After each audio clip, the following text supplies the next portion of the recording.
ভিন্ন আঙ্গিকে এখন সারা দেশে গুম করাচ্ছে সরকার, এমন অভিযোগ করেছেন বিএনপির সিনিয়র যুগ্ম মহাসচিব রুহুল কবির রিজভী। তিনি বলেন, আওয়ামী লীগ সাধারণ সম্পাদকের স্মৃতি ভ্রম হয়েছে। রাজধানীর নয়াপল্টনে সংবাদ সম্মেলনে তিনি এসব কথা বলেন। রিজভী বলেন, সব গুমের পেছনে আওয়ামী লীগ সরকার দায়ী। তারা সারা দেশে ভয়ের সংস্কৃতি তৈরি করছে। এদিকে উপজেলা পরিষদ নির্বাচন একটা ভাঁওতাবাজির ভোট বলে মন্তব্য করেছেন বিএনপির স্থায়ী কমিটির সদস্য আমির খসরু মাহমুদ চৌধুরী। জাতীয় প্রেস ক্লাবে জেএসডি আয়োজিত আলোচনা সভায় এই কথা বলেন তিনি। বিরোধী কণ্ঠকে নির্মূল করা, দীর্ঘমেয়াদী ফ্যাসিবাদী শাসনকে নিষ্কণ্টক করা, এই সরকারের গোটা আমূলটাই অপহরণ, গুম, খুন ও ক্রসফায়ার এবং বন্দুকযুদ্ধের নামে বিচার বহির্ভূত হত্যা জ্যামিতিক হারে বৃদ্ধি পেয়েছে।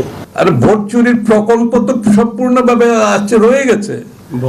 ভোট চুরির প্রকল্প বহাল তবিয়তে আছে